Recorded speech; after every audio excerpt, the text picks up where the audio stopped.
السلام علیکم ورحمۃ اللہ وبرکاتہ۔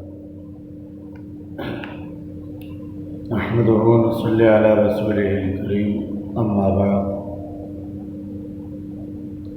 رسول اللہ صلی اللہ علیہ وسلم کی سیرت کے حوالے سے بات چل رہی تھی، اور اس سے پہلے بھی 8 درس ہو چکے ہیں۔ تو میں اپنے آج کے موضوع اور آج کے عنوان پہ آنے سے پہلے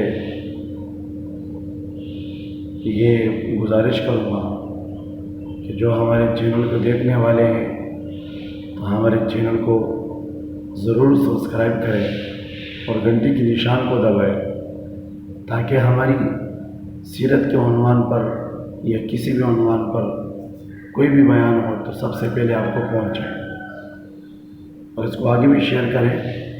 جتنا آپ آگے پھیلائیں گے، آپ کے ذریعے سے جتنے لوگ سنیں گے تو آپ کا اس میں پورا کا پورا حصہ ہوگا۔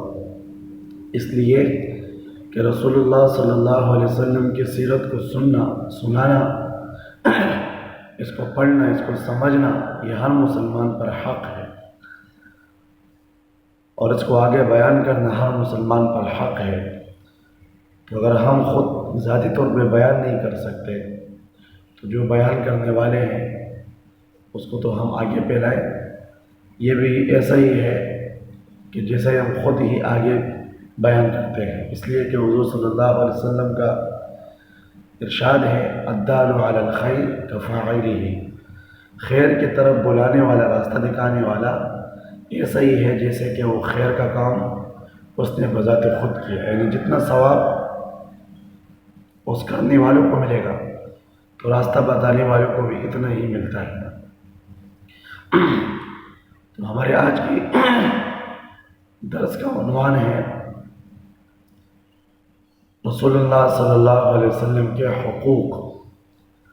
امت مسلمہ پر حضور صلی اللہ علیہ وسلم کے کتنے حقوق ہیں، اس کی تفصیل کیا ہے۔ مختصراً یہ ہے کہ آپ علیہ الصلوۃ والسلام کے امت پر 6 حقوق ہیں۔ 6۔ سب سے پہلا حق آپ کا ایمان اور تصدیق، اسی طرح دوسرا حق ہے ادب اور عقیدت، تیسرا حق ہے ادب اور احترام، اور چوتھا حق ہے اطاعت اور اتباع، پانچواں حق ہے درود اور سلام، اور چھٹا حق ہے صحابہ کرام کا احترام۔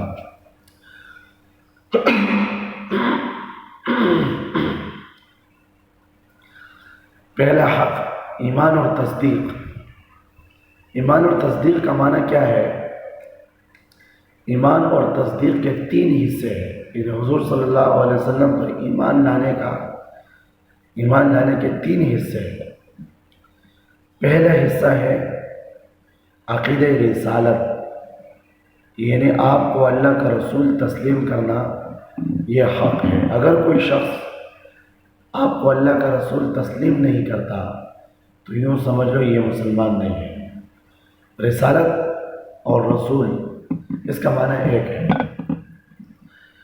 رسالت کا معنی ہے کہ جو رسول اللہ صلی اللہ علیہ وسلم بیان کرتے ہیں، جو آپ نے ہمیں بتایا، تو اس کے بارے میں یہ عقیدہ رکھنا کہ یہ آپ نے اپنی طرف سے نہیں بتایا، بلکہ یہ اللہ کا حکم ہوا، اور یہ اللہ کا حکم ہے، اللہ کا دیا ہوا حکم ہے۔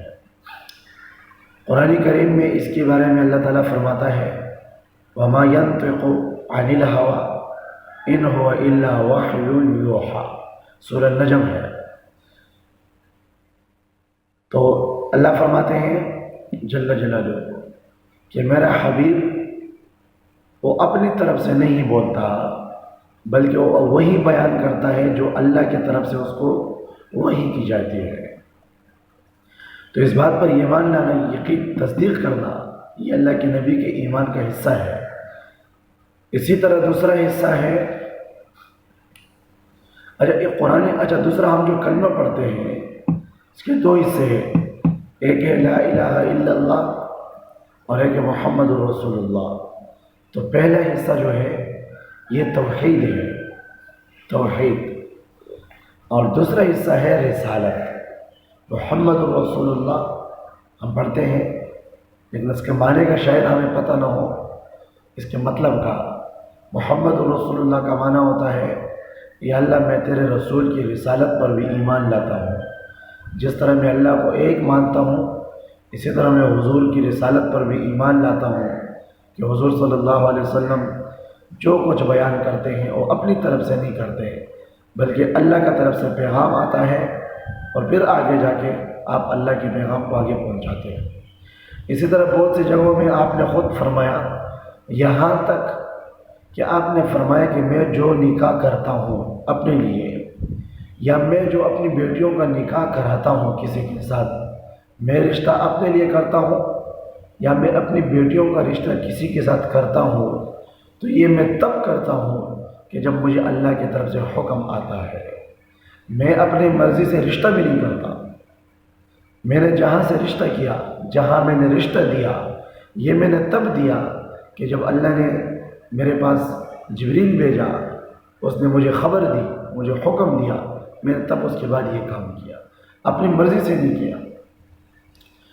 اسی طرح دوسرا حصہ ہے ایمان کا، حضور صلی اللہ علیہ وسلم پر ایمان لانے کا دوسرا حصہ عقید ختم نبوت۔ عقید ختم نبوت یعنی عقید ختم نبوت کا معنی ہے کہ رسول اللہ صلی اللہ علیہ وسلم کو اللہ کا آخری رسول ماننا، آخری پیغمبر ماننا، پھر اس کے مقابلے میں آپ کے علاوہ کسی بھی صورت میں کسی بھی نام کا رسول، چاہے ذلی ہو، بروزی ہو، غیر تشریعی ہو، کسی بھی عنوان کا کوئی بھی نبی اور کوئی بھی رسول یہ نہیں آ سکتا۔ آپ اللہ کے آخری پیغمبر ہیں، آپ اللہ کے آخری رسول ہیں، یہ عقیدہ رکھنا بھی ایمان کا حصہ ہے۔ اگر ہم کلمہ پڑھتے ہیں لیکن اگر ہمارا عقیدہ خاتم النبیین کا نہیں ہے، ہم اللہ کے رسول کے علاوہ بھی کسی کو اگر رسول مانتے ہیں، نبی مانتے ہیں کسی بھی عنوان سے، تو یہ ہمارا ایمان پر ایمان نہیں ہے، ہمارا اسلام پر اسلام نہیں ہے، ہم مسلمان نہیں ہیں۔ ختم نبوت کا عقیدہ قرآن کریم میں سینکڑوں آیات اور احادیث میں سینکڑوں بے شمار احادیث، صحابہ کے اقوال، تابعین کی زندگی میں اقوال بے شمار اس کے ثبوت ہیں۔ اللہ تعالیٰ خود فرماتا ہے ما کان محمد ابا احد من رجالکم ولکن رسول اللہ وخاتم النبیین، کہ رسول اللہ صلی اللہ علیہ وسلم، محمد صلی اللہ علیہ وسلم یہ تم میں سے کسی مرد کا باپ نہیں ہے، یعنی کسی جوان مرد کے باپ نہیں ہے، کہ آپ کے حضور صلی اللہ علیہ وسلم کی کوئی بالغ اولاد نہیں تھی، مردوں میں سے بیٹیاں تھیں، لیکن بیٹے بچپن ہی میں انتقال کر گئے تھے۔ تو اللہ فرماتا ہے کہ تم میں سے کسی بالغ مرد کے، کوئی بالغ مرد اللہ کے نبی کا بیٹا نہیں ہے۔ اسی طرح ایسے روحانی طور پہ تو سب ہم اللہ کے نبی کی اولاد ہیں، لیکن خاندانی طور پہ آپ کا کوئی بالغ بیٹا نہیں تھا۔ ولیکن رسول اللہ، لیکن اور اللہ اور محمد صلی اللہ علیہ وسلم اللہ کے رسول ہے، وخاتم النبیین، اور خاتم النبیین ہے۔ خاتم النبیین کا معنی ہے رسول اللہ صلی اللہ علیہ وسلم سے پہلے جتنے بھی رسول آئے، آدم علیہ السلام سے لے کر ایک سلسلہ چلا، چلتے چلتے عیسیٰ علیہ السلام تک نبیوں کی ایک جماعت ہے۔ تو ان میں آخر میں جب اللہ کے نبی نے دنیا میں تشریف لایا تو آپ کو اللہ نے خاتم النبیین بنایا۔ نبیوں کے لیے ایک مہر، خاتم کہتے ہیں مہر کو، ایک ٹاپے کو۔ مہر جب جس چیز پہ لگ جاتی ہے، جسے آج کے زمانے میں اس کو سیل کہتے ہیں، سیل، جیسے یہ سیل پیک ہے، یہ نئی چیز ہے۔ سیل پیک کا معنی کمپنی سے نکلا، اب اس کے بعد یہ سیل لگا ہوا ہے، یہ کسی جگہ پہ کھل نہیں سکتا، یہ اوریجنل چیز ہے۔ تو حضور صلی اللہ علیہ وسلم بھی نبیوں کے لیے ایک سیل اور ٹاپا ہے، ایک ختم ہے، ایک مہر ہے۔ کہ آپ آئے تو نبوت کا دروازہ بند ہوا۔ آپ نے خود حدیث میں ارشاد فرمایا انا خاتم النبیین لا نبی بعدی، میں آخری پیغمبر ہوں، میرے بعد کوئی نبی نہیں آئے گا، میں آخری رسول ہوں، اور تم آخری امت ہو، تمہارے بعد کوئی امت نہیں آئے گی۔ آپ نے ایسے لوگوں کے بارے میں بھی ارشاد فرمایا، آپ نے فرمایا کہ میرے بعد میرے زمانے میں میرے امت میں 30 ایسے آدمی آئیں گے جو نبوت کا دعویٰ کریں گے، لیکن وہ کذاب ہوں گے، وہ دجال ہوں گے، وہ جھوٹے ہوں گے۔ جو ان کی اطاعت کرے گا، ان کی بیعت کرے گا، وہ میری امت میں سے نہیں، وہ مسلمان نہیں۔ آپ کے دور میں بھی کچھ لوگوں نے نبوت کا دعویٰ کیا، مسلم کذاب، اسود عنسی، طلحہ اسدی، اسی طرح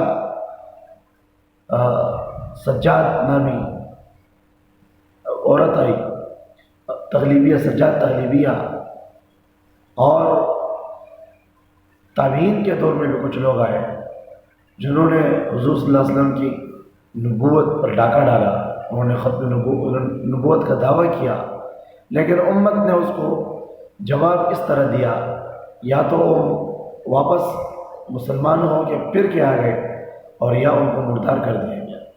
ابوبکر صدیق رضی اللہ عنہ کے زمانے میں آپ نے سب سے زیادہ جو بڑی جنگ لڑی ہے وہ مسلم کذاب کے خلاف لڑی ہے۔ جتنے صحابہ اس میں شہید ہوئے، اس دور تک حضور صلی اللہ علیہ وسلم کے غزوات سے لے کر اس دور تک اتنے صحابہ کسی جنگ میں اتنے شہید نہیں ہوئے۔ 1400 صحابہ کی جماعت اس میں شہید ہوئی، بلکہ اس سے بھی زیادہ بتائی جاتی ہے۔ اور ہمارے اس دور میں، ہمارے اس زمانے میں مرزا غلام احمد قادیانی نے نبوت کا دعویٰ کیا، اللہ نے اس کو ذلیل کیا۔ آج بھی اس کے چیلے ہیں، اس کے لوگ ہیں جو دعویٰ کرتے ہیں، لیکن قیامت تک جو بھی نبوت کا دعویٰ کرے گا، اللہ کے نبی نے فرمایا یہ کذاب ہے، یہ دجال ہے، یہ جھوٹا ہے، اس کی تصدیق نہ کرو۔ امت نے اس حوالے سے بڑی ہی خدمتکار انجام دیے ہیں کہ جنہوں نے نبوت کا دعویٰ کیا، اس کو ایک بہترین سبق ملا ہے، اور بہترین سبق امت نے اس کو سکھایا ہے۔ اسی طرح تیسرا حصہ ہے آپ پر ایمان لانے کا، تیسرا حصہ ایمان اور تصدیق، عصمت انبیاء۔ عصمت انبیاء کا عقیدہ رکھنا بھی آپ علیہ السلام کی ایمان، آپ کے حقوق میں سے ہے، اور آپ پر ایمان لانے کا حصہ ہے۔ اگر کوئی شخص عصمت انبیاء کا عقیدہ نہیں رکھتا، وہ مسلمان نہیں ہو سکتا۔ عصمت انبیاء کا معنی کیا ہے؟ عصمت انبیاء کا معنی ہے کہ اللہ پاک نے جتنے رسول اور جتنے نبی بھیجے ہیں، نبی ہوتا ہے نمونہ، لوگوں کے رہبر، بہترین نمونے ہوتے ہیں، اور نمونے میں اگر کوئی نقص ہو تو کسی کے نمونہ نہیں ہو سکتا۔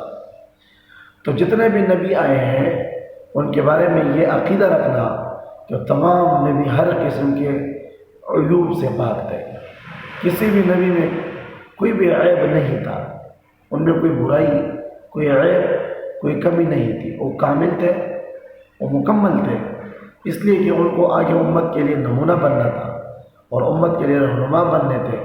تو اللہ نے ان کی براہ راست بذات خود آسمانوں سے ان کی تربیت کی۔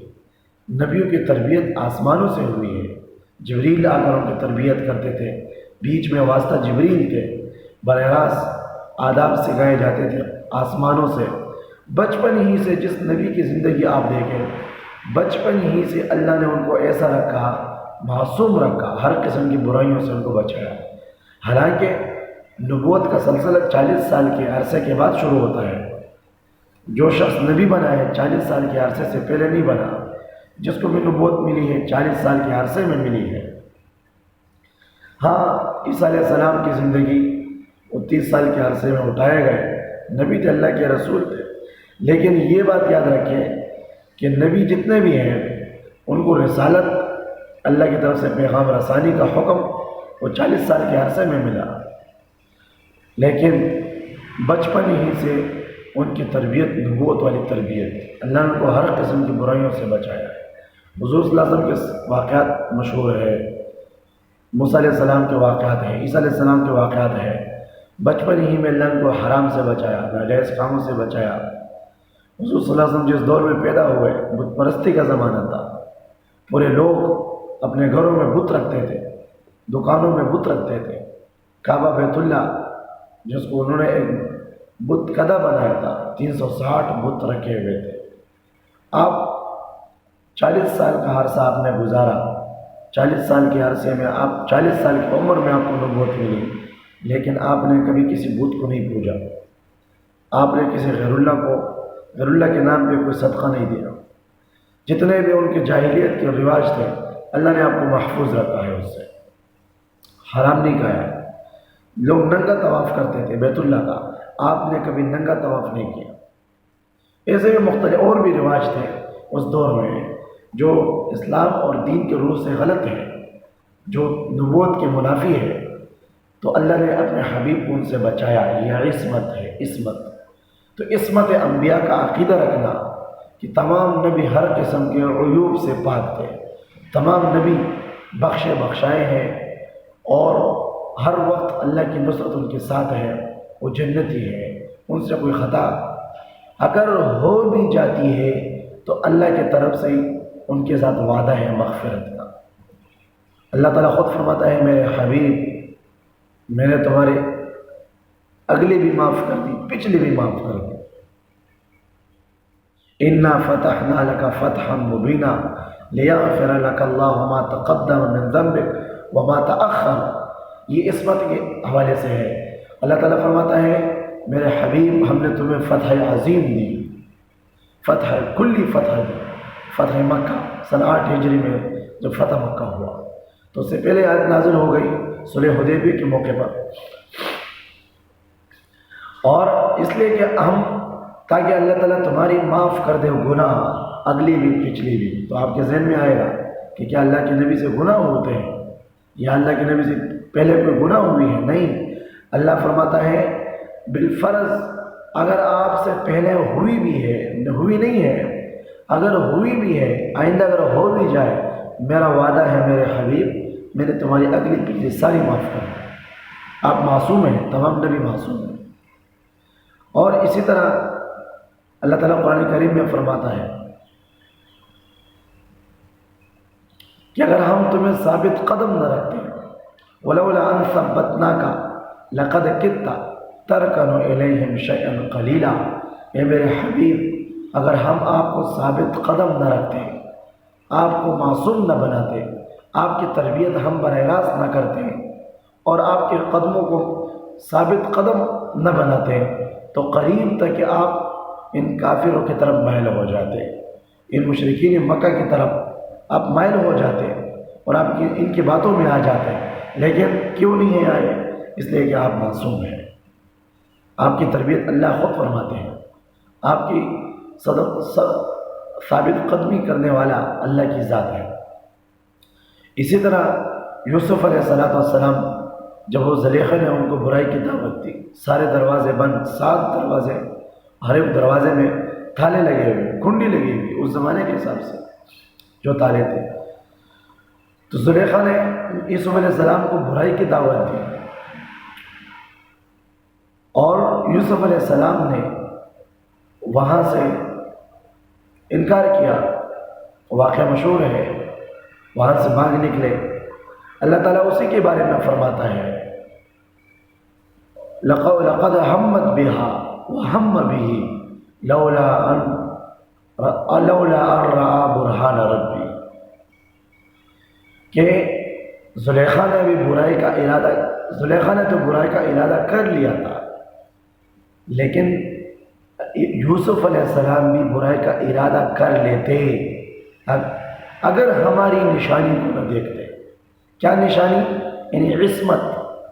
اگر یوسف علیہ السلام معصوم نہ ہوتے اور برائیوں اور گناہوں سے پاک نہ ہوتے، انسان ہونے کے ناطے اللہ فرماتے وہ بھی برائی کا ارادہ کر لیتے، لیکن انہوں نے برائی کا ارادہ نہیں کیا، اس لیے کہ انہوں نے اللہ کی نشانی کو دیکھی، اللہ کی علامت، اللہ کی نشانی، اللہ کی نشانی عصمت ہے کہ اللہ نے براہ راست غیبی طور پہ ان کی ایسی مدد کی کہ ان کو اس برائی سے بچایا۔ انسان ہونے کے ناطے انسان کی فطرتی طور پہ اگر استطاعت کام ہوتا ہے تو انسان ایک عاجز کمزور ہے بس، اور جو ہے اس میں اللہ نے برائی کا مادہ بھی رکھا، اچائی کا بھی رکھا، لیکن نبیوں کے برائی کے مادے کو اللہ نے دبایا اور اچائی کے مادے کو اللہ نے ان کو اٹھایا۔ ہر انسان کے ساتھ اللہ نے ہر انسان کے ساتھ ایک خیر کا فرشتہ لگایا اور ایک شیطان لگایا۔ خیر کا فرشتہ خیر کی دعوت دیتا ہے، شیطان برائی کی طرف بلاتا ہے۔ تو ہر نبی آپ صلی اللہ علیہ وسلم نے جب یہ فرمایا کہ ہر انسان کے ساتھ، ہر مسلمان کے ساتھ ایک شیطان اور ایک فرشتہ ہوتا ہے، تو صحابہ نے عرض کیا یا رسول اللہ کیا آپ کے ساتھ بھی ہے؟ آپ نے فرمایا ہاں میرے ساتھ بھی اللہ نے لگایا تھا انسان ہونے کے ناطے، لیکن ولیکن اسلم، لیکن وہ مسلمان ہو چکا ہے، کیونکہ وہ میرے ساتھ کر نہیں سکتا۔ تو نبیوں کے ساتھ جو بھی ہے وہ نبی ان پہ غالب ہوتا ہے، نبی مغلوب نہیں ہوتا۔ تو یہ اللہ کے نبی کا پہلا حق ہے، آپ صلی اللہ علیہ وسلم کا پہلا حق ایمان اور تصدیق۔ ایمان کے 3 حصے ہوئے، ایک ایمان کا حصہ ہوا رسالت پر ایمان لانا کہ جو کچھ آپ بیان کرتے ہیں آپ اپنی طرف سے بیان نہیں کرتے، آپ اللہ کی طرف سے بیان کرتے ہیں۔ اسی لیے احادیث کو ماننا یہ بھی قرآن کے ماننے کے مترادف ہے۔ حدیث یہ قرآن کا شرع ہے، قرآن کی تشریح ہے۔ جس طرح قرآن کریم اللہ کی کتاب ہے، اس طرح یہ احادیث بھی اللہ کی وحی ہے، لیکن وہ اس میں فرق اتنا ہے، قرآن کریم یہ وحی ہے اور یہ اللہ کے طرف سے براہ راست ہے، الفاظ بھی اللہ کی طرف سے ہے اور اس کے معانی بھی اللہ کی طرف سے ہے۔ احادیث الفاظ، اگر میں یہ کہوں کہ الفاظ بھی اللہ کی طرف سے ہیں تو پھر یہ بھی میری بات بعید نہیں ہے۔ کیوں؟ کیونکہ آپ کے احادیث میں جو بلاغت ہے پورے عرب میں نہیں ہے، آپ کے احادیث میں جو جوامع ہے، جوامع الکلم، مختصر سی بات میں جو آپ نے بڑے بڑے عنوانوں کو سمجھایا، بڑی بات کو، ایک بڑے مضمون کو مختصر الفاظ میں آپ نے سمجھایا، تو میں یہ اگر یہ کہوں یہ الفاظ بھی اللہ کی طرف سے ہے تو دور نہیں، ورنہ جتنے احادیث ہیں اس کے مضامین، اس کے معانی، اس کے احکامات وہ اللہ کی طرف سے ہے۔ حضور نے کبھی اپنی طرف سے حکم نہیں دیا، کبھی اپنی طرف سے کسی چیز سے منع نہیں کیا۔ آپ نے جتنے احکامات، جتنے عوامر، جتنے نواہی امت کو بیان کیے، یہ سارے اللہ کی طرف سے ہیں، چاہے احادیث کی صورت میں ہو چاہے قرآن کی آیت کی صورت میں ہو، تو یہ اللہ کی طرف سے ہے۔ جو کچھ اللہ کے نبی نے بیان کیا اس پر ایمان لانا، آپ کو اللہ کا آخری پیغمبر ماننا، آخری رسول ماننا، یہ بھی اللہ کے نبی کے حق میں سے ہے، آپ پر ایمان لانے کے حق میں سے ہے۔ اور تیسری بات، اللہ کے تمام نبیوں کو، حضور صلی اللہ علیہ وسلم کو تو اپنے نبی ہونے کی حیثیت سے، امت کا پیغمبر اور رسول ہونے کی حیثیت سے، باقی جتنے بھی نبی آئے ہیں سب کو، نبیوں کی ساری جماعت کو معصوم ماننا، یہ بھی اللہ کے نبی پر ایمان لانے کے حصہ ہے۔ اگر یہ 3 شرائط پائی جاتے ہیں تو وہ شخص مسلمان کہلاتا ہے، اور اگر نہیں ہے تو یہ مسلمان ہونے کا حقدار نہیں ہے۔ اللہ تعالیٰ عمل کی توفیق عطا فرمائے۔